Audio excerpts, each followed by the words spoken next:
ವಿಧಾನ ಪರಿಷತ್ನಲ್ಲಿ ಇದೇ 19ನೇ ತಾರೀಕು ಮಹತ್ವದ ಚರ್ಚೆ ನಡೀತು. ಒಂದು ಹಂತಕ್ಕೆ ಈಗಾಗಲೇ ದಲಿತ ಸಮುದಾಯದ ಒಳ ಮೀಸಲಾತಿಯ ಒಂದು ಹಂಚಿಕೆ ಏನಿತ್ತು, ದಶಕಗಳ ಕಾಲ ಅದು ನೆನೆಗುದಿಗೆ ಬಿದ್ದಿತ್ತು.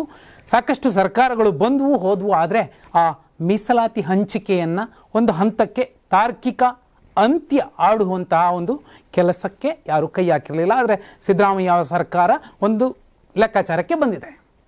ಎಡಗೈಗೆಷ್ಟು, ಬಲಗೈಗೆಷ್ಟು, ಸ್ಪರ್ಶ ಮತ್ತು ಅಸ್ಪೃಶ್ಯರಿಗೆಷ್ಟು, ಈ ಪೈಕಿ ಅಲೆಮಾರಿಗಳಿಗೆ ಎಲ್ಲೋ ಒಂದು ಕಡೆ ಅನ್ಯಾಯ ಆಯಿತು ಅನ್ನುವಂತಹ ಕೂಗು ಇನ್ನೂ ಕೇಳಿ ಬರ್ತಿದೆ. ಇಂತಹ ಸಂದರ್ಭದಲ್ಲೇ 6-6-1 ಅನ್ನುವಂಥದ್ದು ಒಂದು ಮಾನದಂಡ ಇಟ್ಕೊಂಡು ಮಾಡಿಕೊಂಡಿದ್ರು. ಈ ಸಂದರ್ಭ ಇನ್ನುಳಿದ ಸಮುದಾಯಗಳಿಗೆ ಒಳ ಮೀಸಲಾತಿಯ ಒಂದು ಹಂಚಿಕೆ ಆಗಬೇಕು ಅನ್ನುವಂತಹ ಸಂದರ್ಭದಲ್ಲಿ ಚರ್ಚೆ ನಡೀತಿದ್ದಂತಹ ಸಂದರ್ಭದಲ್ಲಿ ಬಿಜೆಪಿಯ ನಾಯಕರು ಮಹತ್ವದ ಪ್ರಶ್ನೆ ಎತ್ತಿದ್ರು. ಅದರಲ್ಲೂ ಮುಖ್ಯವಾಗಿ ವಿಧಾನ ಪರಿಷತ್ ಸದಸ್ಯ ರವಿಕುಮಾರ್ ಅವರು ಪ್ರಶ್ನೆ ಮಾಡಿದಾಗ ಸಚಿವ MB ಪಾಟೀಲ್ ಸೇರಿದಂತೆ ಬಹುಮುಖ್ಯವಾಗಿ ಕಾರ್ಮಿಕ ಸಚಿವ ಸಂತೋಷ್ ಲಾಡ್ ಅವರು ನಿಜವಾಗಿ ಆಗಬೇಕಾಗಿರುವಂತಹ ಮೀಸಲಾತಿ ಅಂತದ್ದು, ಯಾಕಂದರೆ ಒಂದು ಹಂತಕ್ಕೆ ದಲಿತ ಸಮುದಾಯದ ಒಳ ಮೀಸಲಾತಿ ಲೆಕ್ಕಾಚಾರ ಮುಗಿದಿದೆ, ಇನ್ನುಳಿದವರಿಗೆ ಏನಾಗಬೇಕು ನೋಡಿ ತುಂಬ ಸೂಕ್ಷ್ಮವಾಗಿ ಹೇಳಿದ್ದು. ರಾಜ್ಯದಲ್ಲಿ ಈಗ EBC ಮತ್ತು OBC, ಎಕ್ಸ್ಟ್ರೀಮ್ ಬ್ಯಾಕ್ವರ್ಡ್ ಮತ್ತು ಅದರ್ ಬ್ಯಾಕ್ವರ್ಡ್ ಕ್ಲಾಸಸ್ ಎರಡೂ ಸೇರಿಸಿ ರಾಜ್ಯದಲ್ಲಿ 33% ಜನ ಇದ್ದಾರೆ. ಜಾತಿಗಣತಿಯನ್ನು, ಇತ್ತೀಚಿನ ಜಾತಿಗಣತಿಯನ್ನು ಆಧರಿಸಿ ಅವರು ಹೇಳಿರುವಂಥದ್ದು. ಅವರಿಗೆ ಈ ಮುಂಚೆ ಸಿಗ್ತಿದ್ದಂತಹ ಮೀಸಲಾತಿ ಎಷ್ಟು? EBCಗೆ ಕ್ಯಾಟಗರಿ 1ಗೆ 4% ಮತ್ತು ಸೆಕೆಂಡ್ ಎಗೆ 15% ಸಿಗ್ತಿತ್ತು. ಆದರೆ ಸರ್ಕಾರ ಈಗ ಏನು ಉದ್ದೇಶಿತ ಕೋಟ ಅಂತ ಏನು ಒಂದು ಪ್ರಾಜೆಕ್ಟ್ ಮಾಡಿಕೊಂಡಿದೆ, ಇಷ್ಟು ಕೊಡಬಹುದು ಅವರಿಗೆ ಅಂತ, 4% ಇದ್ದಂತಹ ಕ್ಯಾಟಗರಿ 1 ಬರ್ತಕ್ಕಂತಹ ಅಷ್ಟೂ ಸಮುದಾಯಗಳಿಗೆ 6% ಮಾಡುವಂಥದ್ದು, ಮತ್ತು ಸೆಕೆಂಡ್ ಎನಲ್ಲಿದ್ದಂತಹ 15%ಅನ್ನು 22% ಮಾಡುವಂತಹ ಲೆಕ್ಕಾಚಾರದಲ್ಲಿದೆ. ಇದರ ಜೊತೆಯಲ್ಲಿ ಸುಮಾರು 13% ಇರುವಂತಹ ಮುಸಲ್ಮಾನರಿಗೆ 4% ಮೀಸಲಾತಿ ಇತ್ತು. ಅದನ್ನು 8% ಮಾಡಬೇಕು ಅನ್ನುವಂಥದ್ದು ಸರ್ಕಾರದ ಉದ್ದೇಶ. ಇದಲ್ಲದೆ ರಾಜ್ಯದಲ್ಲಿ ಸುಮಾರು 12% ಇರುವಂತಹ ಒಕ್ಕಲಿಗ ಸಮಾಜಕ್ಕೆ ಇದುವರೆಗೂ ಸಿಗ್ತಿದ್ದಂತಹ ಮೀಸಲಾತಿ 4%. ಯಾಕಂದರೆ OBC ಅಡಿಯಲ್ಲೇ ಕೇಂದ್ರದ OBC ಪಟ್ಟಿಯಲ್ಲಿ ಒಕ್ಕಲಿಗರು ಕೂಡ ಬರ್ತಾರೆ. ಅವರಿಗೆ 4% ಇತ್ತು. ರಾಜ್ಯದಲ್ಲಿ 12% ಜನ ಇದ್ದಾರೆ. ಅವರಿಗೆ ಮೀಸಲಾತಿಯ ಪ್ರಮಾಣವನ್ನು 7%ಗೆ ಹೆಚ್ಚಿಸುವಂಥದ್ದು, 4ರಿಂದ 7ಕ್ಕೆ 3% ಹೆಚ್ಚು ಮೀಸಲಾತಿಯನ್ನು ಕೊಡುವಂತಹ ಒಂದು ಲೆಕ್ಕಾಚಾರದಲ್ಲಿ ಸಿದ್ದರಾಮಯ್ಯ ಸರ್ಕಾರ ಇರುವಂಥದ್ದು. ಇದಲ್ಲದೆ ರಾಜ್ಯದಲ್ಲಿ ಸುಮಾರು 16ರಿಂದ 17% ಇರುವಂತಹ ಲಿಂಗಾಯತ ಸಮುದಾಯಕ್ಕೆ ಈ ಮುಂಚೆ ಇದ್ದದ್ದು 5% ಮೀಸಲಾತಿ, ಅದನ್ನು 8%ಗೆ ಹೆಚ್ಚಿಸಬೇಕು ಅನ್ನುವಂತಹ ಲೆಕ್ಕಾಚಾರದಲ್ಲಿ ಕಾಂಗ್ರೆಸ್ ಸರ್ಕಾರ ಇದೆ. ಅಲ್ಲಿಗೆ ಇದುವರೆಗೂ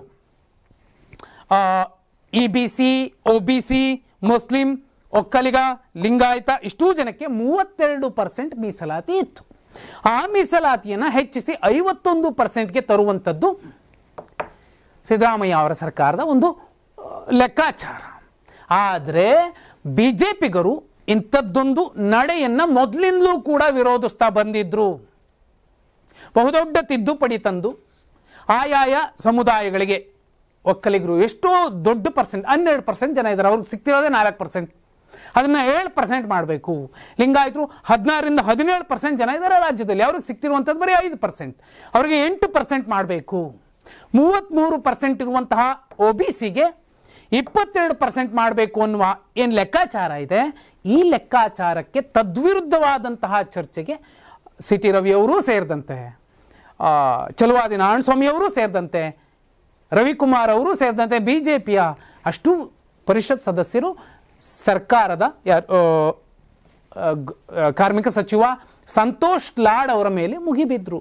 ಅಲ್ಲಿಗೆ ಅವ್ರ ಲೆಕ್ಕಾಚಾರ ಮುಗಿಲಿಲ್ಲ, ಅವರು ಮತ್ತೊಂದು ವಿಚಾರವನ್ನು ಗಮನಕ್ಕೆ ತಂದರು. ಈ ಹಿಂದೆ ಹಲವು ಸಂದರ್ಭಗಳಲ್ಲಿ ಸಾಮಾಜಿಕ ನ್ಯಾಯ ಮತ್ತು ಈ ಮೀಸಲಾತಿಯ ಹಂಚಿಕೆಗೆ ವಿರೋಧ ವ್ಯಕ್ತಪಡಿಸಿದ್ಯಾರು? ಇದೇ ಬಿಜೆಪಿಯ ರಾಜ್ಯಸಭಾ ಸದಸ್ಯರಾಗಿದ್ದಂತಹ ರಾಮಾ ಜೋಯಿಸರು ಸುಪ್ರೀಂ ಕೋರ್ಟ್ಗೆ ಹೋಗಿ ದಾವೆ ಹೂಡ್ತಾರೆ. ಹೇಗೆ ಕೊಡ್ತೀರಿ ನೀವು ಮೀಸಲಾತಿಯನ್ನ? ಆ ಬಗ್ಗೆ ನೀವೆಂದಾದರೂ ಪ್ರಶ್ನೆ ಮಾಡಿದ್ದೀರಾ ಅನ್ನುವಂತಹ ಒಂದು ಬಹುಮುಖ್ಯ ಸವಾಲನ್ನು ಎಸೆದಿದ್ದು ಸಂತೋಷ್ ಲಾಡ್ ಅವರು. ಇಲ್ಲಿ ಇದಕ್ಕಿಂತಲೂ ತುಂಬ ಸಿಂಪಲ್ ನೋಡಿ, EBCಗೆ ಎಕ್ಸ್ಟ್ರೀಮ್ ಎಕನಾಮಿಕಲಿ ವೀಕರ್ ಸೆಕ್ಷನ್ ಅಂತ ರಾಜ್ಯದಲ್ಲಿ ಒಂದು 2% ಜನ ಇರಬಹುದು, ಅವರಿಗೆ 10% ಮೀಸಲಾತಿ ಸಿಗುತ್ತೆ ಅನ್ನೋದಾದರೆ ರಾಜ್ಯದಲ್ಲಿರೋ 12% ಒಕ್ಕಲಿಗರಿಗೆ ಕೇವಲ 2% ಮೀಸಲಾತಿ ಸಾಕಾ? ಅಥವಾ ರಾಜ್ಯದಲ್ಲಿರಬಹುದಾದಂತಹ 16ರಿಂದ 17% ಲಿಂಗಾಯತರಿಗೆ ಕೇವಲ 5% ಮೀಸಲಾತಿ ಸಾಕಾ? ಇದೇ ಪ್ರಶ್ನೆಯನ್ನು ಸಂತೋಷ್ ಲಾಡ್ ಅವರು ಎತ್ತಿದ್ದು. ಅಷ್ಟೇ ಅಲ್ಲ, ಯಾರೂ ಕೂಡ ಹೋರಾಟ ಮಾಡಲಿಲ್ಲ EWS ಅಲ್ಲಿ ಇಷ್ಟು ಮೀಸಲಾತಿ ಕೊಡಿ ಅಂತ, ಅಥವಾ ಪ್ರೊಟೆಸ್ಟ್ ಮಾಡಲಿಲ್ಲ, ಪಾದಯಾತ್ರೆ ಮಾಡಲಿಲ್ಲ. ಆದಾಗ್ಯೂ ಮೋದಿ ಅವರ ಸರ್ಕಾರ ಅವರಿಗೂ ಮೀಸಲಾತಿ ಕೊಡಬೇಕು ಅನ್ನುವಂಥದ್ದನ್ನು ಪ್ರತಿಪಾದನೆ ಮಾಡ್ತು. ಓಕೆ, ಕೊಡಲಿ.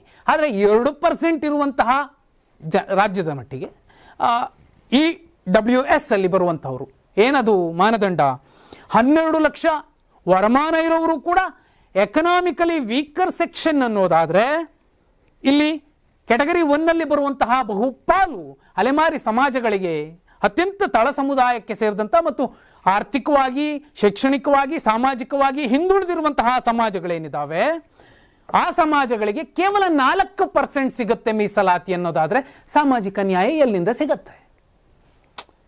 ಎಕನಾಮಿಕಲಿ ವೀಕರ್ ಸೆಕ್ಷನ್ ಅವರಿಗೆ 10% ಕೊಡಿ, ಅವ್ರು 2% ಇದ್ದಾರೆ, 2% ಇರೋರಿಗೆ 10%. ಓಕೆ, ಅದೇ ಒಕ್ಕಲಿಗರು 12% ಜನ ಇದ್ದಾರೆ, ಅವ್ರಿಗೆ ಎಷ್ಟು ಸಿಗಬೇಕು ಹಾಗಾದರೆ? ನೋಡಿ, ಅಲ್ಲೇ ಲೆಕ್ಕ ಹಾಕಿ, 11 ಪಟ್ಟು ಜಾಸ್ತಿ ಆಗಬೇಕು. ಸಾಧ್ಯನಾ? ಅದು ಸಾಧ್ಯ ಆಗೋದಿಲ್ಲ. ಇರುವ ಮೀಸಲಾತಿಯ ಪ್ರಮಾಣವನ್ನು ಸಾಮಾಜಿಕ ನ್ಯಾಯದ ಮಾನದಂಡದಲ್ಲಿ ಅಥವಾ ಅವರವರ ಆರ್ಥಿಕ, ಶೈಕ್ಷಣಿಕ, ಸಾಮಾಜಿಕ ವ್ಯತ್ಯಾಸಗಳೇನಿದೆಯೋ ಅದನ್ನು ಗಮನದಲ್ಲಿಟ್ಕೊಂಡು ಹಂಚಿಕೆ ಮಾಡಬೇಕಾಗುತ್ತೆ. EWS ಒಂದು ಕಾರಣನ ಮುಂದಿಟ್ಕೊಂಡು ಅದರ ಬಗ್ಗೆ ಯಾರೂ ಚರ್ಚೆ ಮಾಡೋದಿಲ್ಲ. ಆದಾಗ್ಯೂ ಒಬ್ಬ 12% ಇರುವ ಒಕ್ಕಲಿಗರಿಗೆ ಕೇವಲ 4%, 16% ಇರುವಂತಹ ಲಿಂಗಾಯತರಿಗೆ ಕೇವಲ 5% ಮೀಸಲಾತಿ ಹಂಚಿಕೆ ಆಗ್ತಿದೆ. ಇನ್ನು EWS,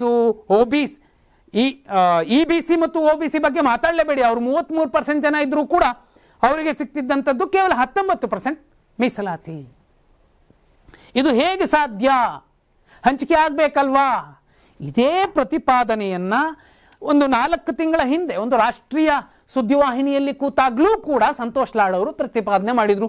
ಇದೀಗ ಈ ಚಳಿಗಾಲದ ಅಧಿವೇಶನದಲ್ಲೂ ಕೂಡ ಸಂತೋಷ್ ಲಾಡ್ ಅವರು ಅಂಥದ್ದೇ ಪ್ರಖರ ಪ್ರತಿಪಾದನೆಯ ಮೂಲಕ ಸಾಮಾಜಿಕ ನ್ಯಾಯ, ಮೀಸಲಾತಿ ಹಂಚಿಕೆ ಸರಿಯಾಗಿ ಆಗಬೇಕು, ಒಳ ಮೀಸಲಾತಿ ಅನ್ನುವಂಥದ್ದನ್ನು ಪ್ರತಿಪಾದನೆ ಮಾಡಿದ್ದಾರೆ. ಇವರು ಇಲ್ಲಿಗೆ ಮುಗಿಸಿಲ್ಲ.